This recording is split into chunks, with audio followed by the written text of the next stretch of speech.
Selamat datang kembali di channelnya para observer. Analisis visual mampu menjawab berbagai macam persoalan. Dengan data tertentu, kita bisa mengamati fenomena-fenomena yang ada di suatu lokasi secara spasial. Namun, apabila kita dihadapkan dengan data yang masih umum, kemudian datanya pun kompleks, dan kita diminta untuk memfilter salah satu di antara data-data tersebut, maka tentunya kita akan kesulitan. Maka sesi kali ini akan membahas terkait dengan tools yang ada di ArcMap yang akan membantu kita dalam melakukan pemilahan data dan pencarian informasi secara mendetail. So, let's observe for today.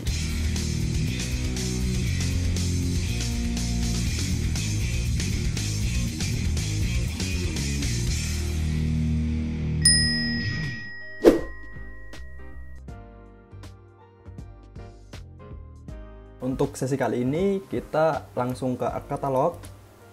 Kemudian kita cari folder tempat kita menyimpan file kita. Di sini saya menggunakan finding info, kemudian saya pilih Landros Funding. Oke, di sini kita ada data spasial mengenai sebaran bunga anggrek yang ada di salah satu kawasan di Australia.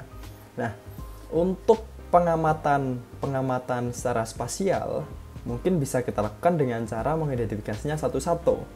Tapi bagaimana cara kita mencari informasi detail mengenai objek yang ada di peta ini?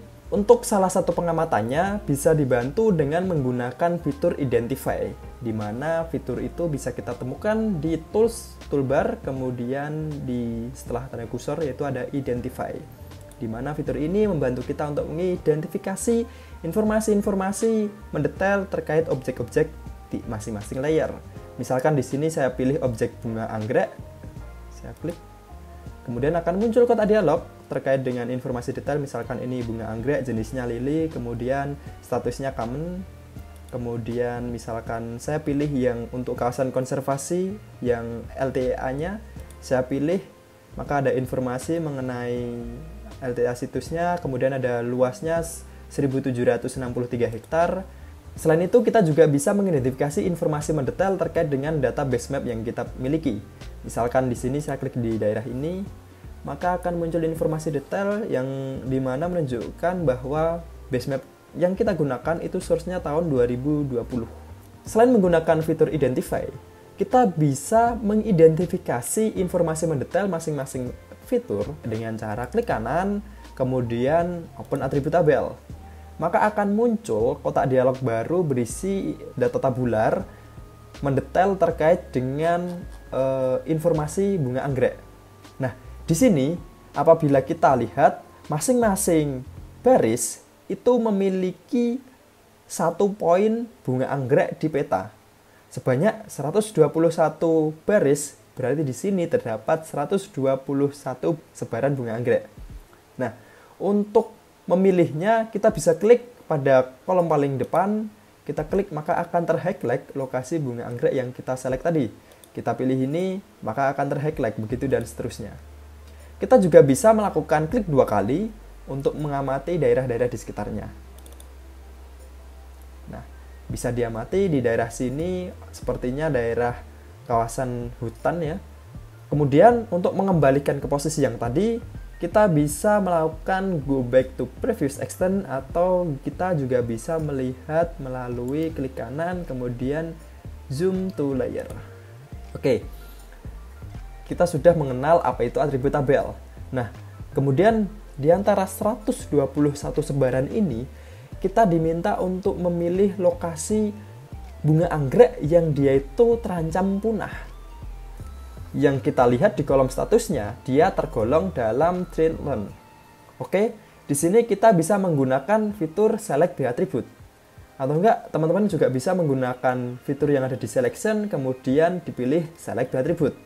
Untuk sesi kali ini, saya akan menggunakan yang ada di atribut tabel terlebih dahulu, select by attribute.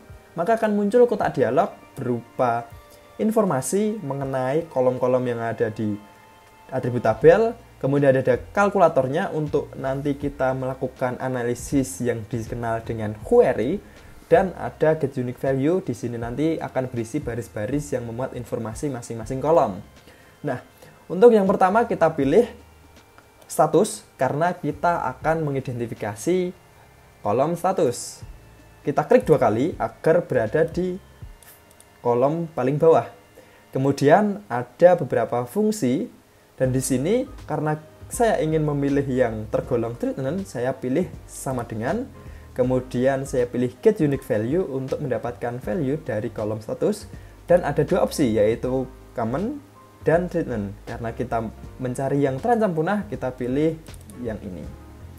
Untuk rumus ini membacanya yaitu pada kolom status akan dipilih kondisi bunga anggrek yang statusnya terancam punah atau yang sama dengan treatment seperti itu.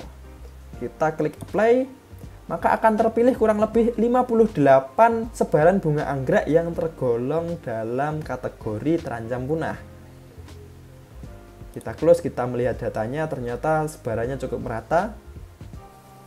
Misalkan di sini saya ingin memilih yang statusnya common saja. Kita bisa menggunakan fitur switch selection agar langsung terbalik seperti ini. Nah, maka sebanyak 63 selection ini merupakan daerah-daerah yang statusnya common. Kita switch kembali. Misalkan ada kasus lain saya diminta untuk memilih lokasi bunga anggrek yang dia posisinya berada di kawasan situs LTEA tapi juga statusnya terancam punah. Maka saya bisa menggunakan fitur yang ada di menu selection, kemudian saya pilih select by location. Dengan menggunakan fitur ini kita bisa menseleksi berdasarkan keterkaitan spasial seperti itu. Kita pilih select by location, kemudian muncul kotak dialog. Untuk selection method kita pilih select from currently selected feature karena kita sudah memilih lokasi dari bunga anggrek yang terancam punah, maka kita select from currently selected feature. Kemudian untuk target layernya kita pilih orchid karena kita ingin memilih anggreknya saja. Kemudian untuk source layernya karena kita ingin mencari yang dia berada di atas kawasan konservasi, kita pilih yang LTEA, kawasan konservasinya. Kemudian untuk spatial selectionnya kita menggunakan intersect source layer feature. Kita klik apply dan oke. Maka akan muncul lokasi-lokasi dari kawasan situs konservasi LTEA dan memiliki bunga anggrek yang dia itu statusnya terancam punah. Cukup sekian untuk sesi kali ini. Selamat mengobservasi dan sampai jumpa di episode berikutnya.